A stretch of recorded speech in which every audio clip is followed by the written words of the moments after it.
You'll love that! Download our app today and enjoy tackle-busting benefits with great odds, more markets and same-game multi every NRL match at Palmerbet. Gamble responsibly. For Gamblers' Help, call 1-800-858-858.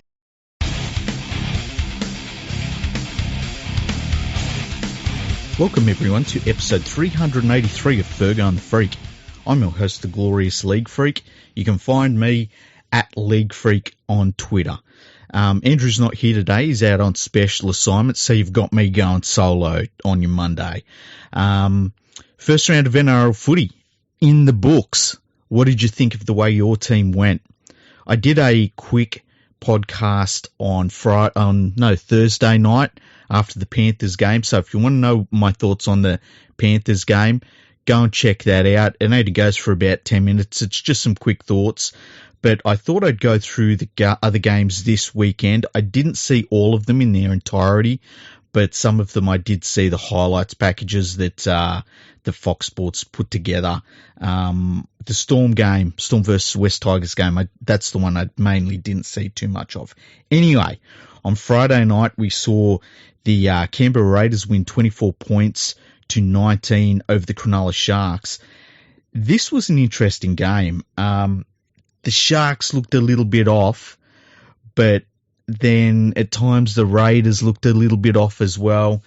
The one thing that stood out for me for the Sharks is they need to ditch Moylan and get Trindle back in the side. They really missed having a proper halfback in there. I liked the look of the fight that was in the Raiders' side. Like, there are a few times in that game where it looked like they could fold, like you normally see them do in the past. But they managed to fight back, and it was really good to see. They lost Hodgson early on with a bit of a knee injury. I believe the update on his knee injury at the moment is that he's got a little bit of a chip in the cartilage in his knee. I think he'll only be out for 2 or 3 weeks from memory from what I saw. But at one point, people were saying, it's an ACL injury and all that. So obviously that's the best case scenario, considering he does have a bit of a knee complaint. Another thing that come out of this game, Canberra needs a new stadium. Like, the stadium they're playing in is a little bit of a relic. It hasn't been upgraded for years and years and years. And the thing about the Raiders is that I don't even know what you call him down there, the dude that leads the ACT. I don't know if you call him the premier of the ACT or what. But Andrew Barr needs to stop riding on coattails of the Canberra Raiders so long as he allows them to play out of that relic of a stadium. They really need a stadium upgrade. They need a modern stadium. The city of Canberra needs a modern stadium, and it's silly that they're still having to tread water in this old facility. I think that the Canberra Raiders fans just deserve more. They really, really do. I don't know if you build it on the same footprint as Bruce Stadium. I know in the past there's been talk about moving it more towards the main drag of Canberra, but they just need a new stadium. They really deserve it, because you look at all of the new stadia that's been built around Australia, and they're still playing out of Bruce Stadium. It's kind of crazy. Then the second game on Friday night, we saw the Brisbane Broncos take on the Rabbitohs. Now, it was a low-scoring game. The Broncos won 11 points to 4, but there was so many things to like about this game for the Broncos. First of all, I said the Broncos would finish the season in 5th place, and I had a lot of people were surprised by that. How much of a genius do I look like now? The Broncos looked really, really good. They really got stuck into the contest, which is something that you saw Kevin Walters slowly instill in them last year. And, you know, it's been a very big turnaround when you think about where they were under the previous coach and where they are now. Kevin Walters has done a really, really good job. The Broncos recently re-signed him to the end of 2023, and I don't mind that. I think that, I don't think Walters is about to leave the club anytime soon. It's his dream job. But I think that it stops him getting complacent. It keeps him driving the club. He's been really good for the club. After a lot of people, including myself, had some questions about whether he was the right man for the job, he's done a great, great job there at the Broncos. I was watching the game. Adam Reynolds not out there for the Bunnies. It's a huge loss, obviously. I don't know how they're going to overcome that this year. But the big thing for me is that they really could have used Latrell Mitchell in this game. They just felt like they were missing that extra bit of attack that he gives them, and that game breaking that he gives them as well. I don't know how many times we've got to look at this Rabbitohs team and say, man, wouldn't it have been good if Latrell Mitchell was out there? It's happening too often. Latrell needs to just stay on the footy field. He's still got that ban that he's dealing with from last year from smashing Manu's face in. So they really, really missed him. Reynolds in the back line, of course, they missed him. That was always going to happen. But I think the bigger thing was that the Broncos, without Adam Reynolds, did so well. When they get him back, who knows how good they're going to be. I really like their forward pack. And I think that they've got a lot of players in their back line who can cause most teams problems, the likes of Katoni Staggs. I can't wait to see how they go when he's back in the lineup. I think he might be due back in round 2, round 3 at the latest. Where they're at towards the end of the year is going to be really interesting, because I think a lot of their younger players really have taken a step forward from last year. And it was a really, really good win for the Broncos. I was very happy for them and their fans. It's going to be really interesting to see how big the crowd is for their next home game. Now we go into Saturday afternoon footy, and we saw a bit of an upset where the Knights beat the Roosters 20 points to 6.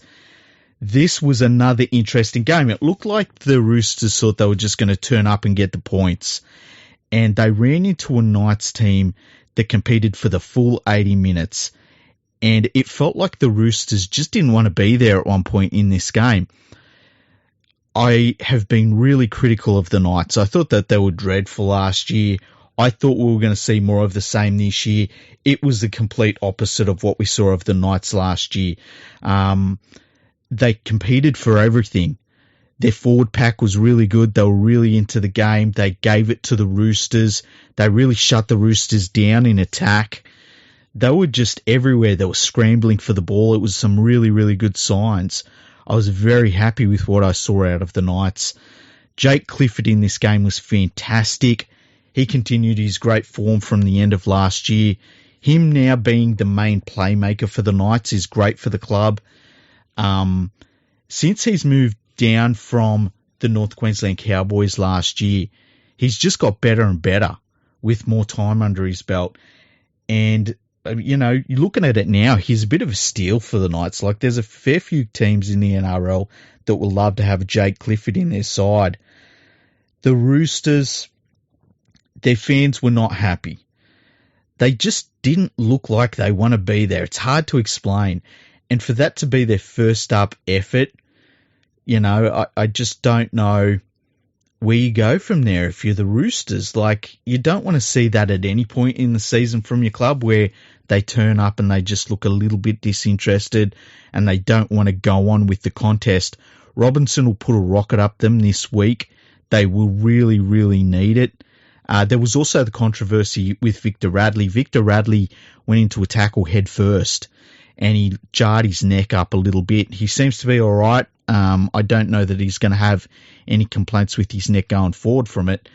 But the bunker and the doctor in the bunker ruled him out for the rest of the game with a grade 1 head knock.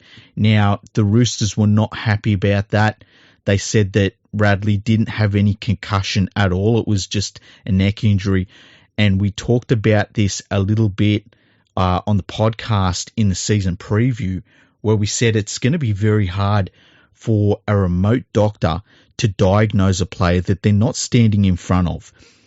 And the thing is, in rugby league, you can get knocked on your ass and you can be hurt, but it not be concussion. It can just hurt, So it seemed like that was maybe what Radley had happened to him, but he got ruled out for the rest of the game. by the bunker, essentially. I would have thought that a grade 1 concussion that the bunker calls would have to be somebody that's stumbling around and really obviously knocked out, not looking at them and say, oh, I don't know, they got up slowly from that. So we'll see if there's any fallout from that going forward, or if the bunker or the NRL changes the rules again. The NRL's due to change the rules again. They changed the rules last time on Thursday afternoon, so we'll see what happens coming out of that. Now, the next game saw the Warriors fall to the Dragons 16 points to 28. I've been really critical of the Dragons. I thought that they didn't recruit great over the off-season. I was really worried that they were going to finish in the bottom 4. The thing about this game, when I was watching it, is it felt like the Warriors were worrying themselves out of the game. You know how the Warriors will make some really bad mistakes and, look clumsy and just make really terrible errors in the wrong end of the field? That's what they were doing in this game. Shaun Johnson looked really bad in this contest. He was detrimental to the Warriors' success. And one of the things I found really weird was that Harris Tavita was playing at fullback. Like, there's a number of teams that could use him as a halfback. He's a very good halfback. And I don't understand why the Warriors keep shuffling him around. Like, he should have been playing halfback for the last year and a half. And instead they've, shuffled him in and out the side. And they just don't seem to have any faith in him. Playing him at fullback in this game was just weird. And I wonder if there are other NRL sides that will approach him and say, look, we've got an opportunity for you. I think it's someone like the Titans who could use a halfback. He's a good player. He's a really good player, and I don't know why they would play him out of position so many times. The Warriors scored their first try after a really terrible mix-up where there was a little bit of a kick-in put into their in goal. And Sloan, it was really weird. He's a very talented young player. He goes after the ball, and then he just tried to avoid it at all costs, and the Warriors scored a really easy try from it. And Ben Hunt looked over at Sloan as if to say, what the fuck are you doing? Like, he avoided doing his job really athletically. It was very strange. Young player, he'll learn from that. The thing I got out of this game, Ravalawa was just a beast the entire time.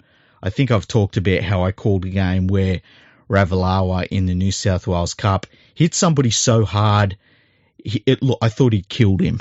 He just looked like a superhero in the New South Wales Cup. He kind of looked like the same thing in this game. He was just unstoppable. He has these sorts of games in him where you kind of think to yourself, is this the guy the most powerful winger in the whole game? And just was incredible once again. But yeah, the main thing that came out of this one for me was Shaun Johnson looked like a player that he's just lost it a little bit. And I wonder, at what point do you recruit a player back into your club like Johnson? And he's kind of their star recruit for the season.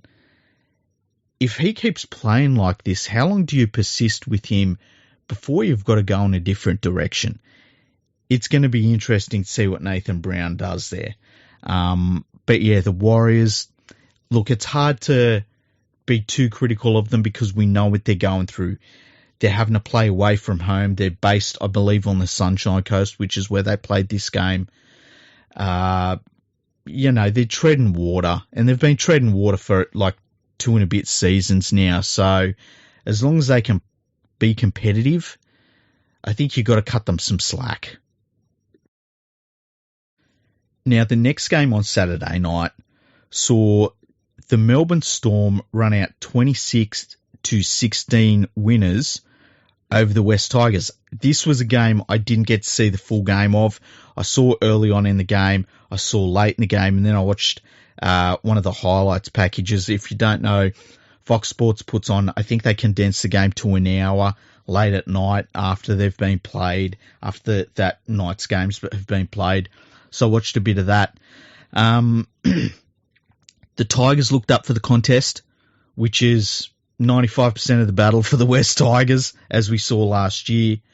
They caused the Storm a few headaches in this one, and it was probably a good hit out for the Storm in that regard.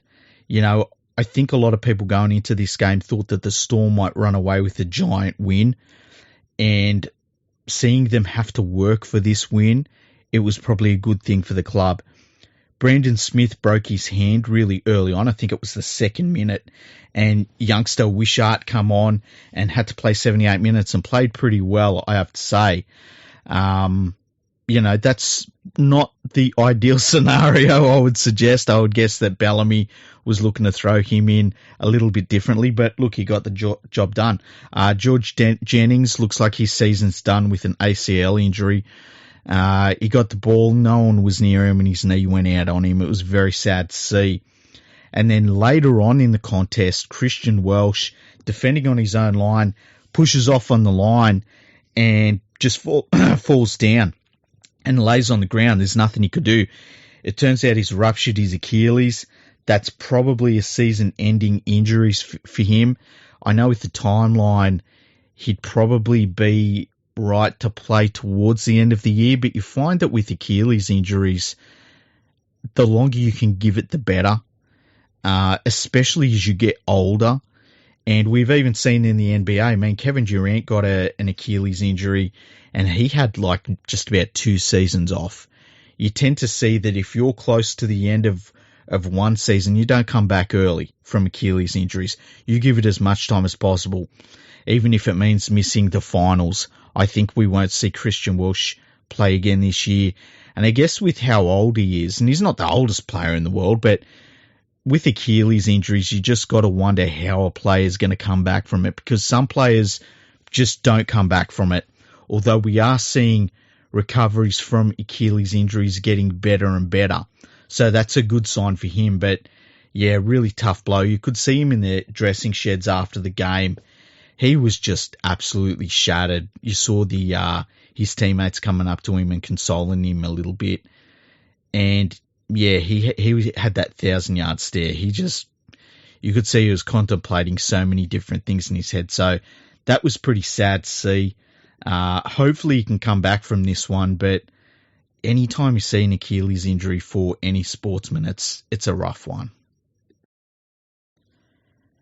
Sunday afternoon football saw the Parramatta Eels run out 32-28 winners over the Gold Coast Titans in front of only about 18,000 fans at Parramatta Stadium. I was a bit surprised by that. We had a little bit of a discussion on my Twitter feed during the game about why there weren't more people at the game.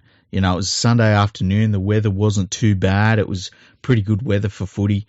And I thought that they would have had about 25,000 fans there. We know that the Eels have about 30,000 members, and there's been some discussion about how that affects ticketing for the biggest games of their season. I just thought there would have been more fans there. We saw about 17,000 people on Thursday night at Penrith Footy Stadium, and with all of the hype surrounding the Eels, I just thought we would see a bigger crowd. It was a little bit strange. This game was really good to watch. This was a really cool contest to watch. The Eels looked great early on, and it looked like it was going to be a bit of a long day for the Titans. The Titans were making a few errors, and it looked like a Titans performance was coming up, but they kept themselves in the game. And, it was really weird for all the talk we've heard about the Parramatta Eels, and, they've learned from last year. And I know going into the game, there was one of the Fox Sports commentators, I can't remember who it was at the moment, but they were saying, the Parramatta Eels have the best middle third in the game. And I'm thinking to myself, what's he talking about? The Panthers are way, way ahead of pretty much everyone, even the Storm in their middle third. I don't know how you could think it was the Eels that have the best middle third. And I think we saw it in this game. When the Titans got a little bit of football, they just couldn't get shut down by the Eels. They're making really good yardage. They were causing problems on the edges and out wide. And it felt like the Eels had believed their own hype a little bit, which was really interesting. I don't think going into a round one match I have ever heard so much talk about a result in a trial game. It was absolutely outrageous how you heard them saying, well, the Eels, that big trial win over the Panthers, it's like, can we calm down? It wasn't a friendly. It wasn't an exhibition game. It was a trial game. Like, it's the lowest of low football games. You're literally going out there to get a run under your belt. And I get the Eels fans, they're excited. That's fine. But it's a trial game. And I think that this was a good wake-up call for the Eels because the Titans looked pretty damn dangerous every time they got the ball. Now, there were a lot of points scored in the first half, heaps of them. And it looked like at one stage, it looked like it was going to be like a 40 points to 38 scoreline if it kept on going. It was pretty interesting. The second half was a really different story, though. The Eels did not score a try in the second half. The Titans managed to pull ahead, and there was a point for it must have been half hour, where the Titans were defending their own line, and their scrambling defence was absolutely fantastic. Towards the end of this game, it felt like the last 25 minutes or so, all the decisions went the Eels' way. And there were some really bad ones. I mean, at one point, Ray Stone tried to play the ball on one of the Titans players that was scrambling away from him in the tackle. And that was a penalty against the Titans. There were just all of these little penalties that kept on going against the Titans. Now, I've talked about you got to defeat the conditions, you got to defeat the referee, and you got to defeat things that go against you. But I can understand where the Titans are going to say, man, that was a rough loss against us, because they just got nothing laid on in that game. The Eels got 3 penalty kicks from right in front. That got them the narrow win. Some of the things that come out of this game, Mitch Moses was doing his best impression of Mitchell Pearce. Like, he was anonymous. For all of the ball that they had attacking the Titans line in that second half, he was just nowhere. And it was left up to Gutherson to some extent, but the Eels forwards, for the most part, to try and do all the playmaking, it was very, very strange. There's a lot of talk about Mitch Moses. He's 27 years old now. This should be the prime of his career. This should be when he's basically at his best. It's like that diagram where the athleticism crosses over with the experience. He should be right there in the middle of that cross. And to watch him play a game like this where he was just nowhere, it was a really bad sign for him. Now, look, it's round one. We'll see everyone get better as the season goes on, but I just think that it was a bit of a warning sign, and after all of the fades that we have seen from the Eels, you have to wonder if he is the halfback to get the job done. Another player that was completely anonymous was Dylan Brown. Dylan Brown was nowhere to be seen in this game. It was really shocking to see. I mean, he was just nowhere, really nowhere. And man, this was a tough loss for the Titans. They really should have gone on to win this game. But as I said, a lot of decisions went against them. But that's football. You got to overcome everything. The last game of the round was an interesting one. It was a horrible, scrappy game. It was 2 terrible teams, and the Bulldogs ended up getting the win up there in Townsville, 6 points to 4. This game had all sorts of things that made it interesting to watch. First of all, it was a bludger of a game. There was lots of drop ball. Some of it was to do with the heat up there. It was hot, muggy conditions, North Queensland weather, and so we saw a lot of drop ball. Dearden looked good early on in the first half, and I felt like a lot of it had to do with him not having drink water, trying to dominate the play and screwing things up. Everyone knows what I think about drink water as a player. I just think he's a liability. The problem for the Cowboys was, as Townsend took over the game more and more, they looked worse and worse. Townsend just continued his form from last year. He's lost it. It's not there anymore. It happens to some players where they just lose it. And in particular, halves. His kicking game wasn't great. His playmaking wasn't great. They've got him for 3 years on a pretty good contract. And I tell you what, between his contract and Valentine Holmes' contract, are they the two worst contracts in rugby league right now? I think they might be. Taumalolo looked short of a run. He looked like he was carrying a little bit of extra weight and it was affecting his mobility a little bit. He needs to just be left out in the field. I don't know why they keep on subbing him out for so many minutes in the game. Todd Payton, I understand he doesn't want to burn out Taumalolo, but he just needs the run. Just leave him out there. You could see Taumalolo wanted to do more in the second half, especially as the game was close. But not athletically, but just fitness-wise, he's not quite there yet. So just leave him out there and give him a run under his belt. I'll just leave him out there for 80 minutes for the next couple of weeks and see how he goes, because he will play himself back into fitness. He's one of the best players in the game. There were a lot of head knocks in this game for the Bulldogs. They ended up having to bring the 18th man into the contest. The hot weather was really making a lot of them cramp up. And then in the second half, it started absolutely pouring rain. And when I saw all of it sort of coming together like that, I thought the Bulldogs are not going to want to be there at the moment. This is tough for them. And the Cowboys really should go on with this game. They were dealing with the heat much better. Obviously, it's their home game. They're used to those sorts of conditions. But the Bulldogs hung in there. It was a pretty good win in that regard. They had every reason to fold, and they didn't. They could have rolled over and died, and they didn't. So that's a good sign. Having said that, they didn't play very well at all. It was interesting to see Burton as the number one playmaker now. He's very good early on, but as the game went on, you could see the pressure of being basically the sole playmaker was starting to come to the front for him. Averillo's an alright player for what he does, but everyone knows Burton's the key man in that team in terms of their playmaking, and it's going to be a very different situation for him this year, where he's basically the focal point of their entire attack. And how he handles that's going to be really interesting to watch.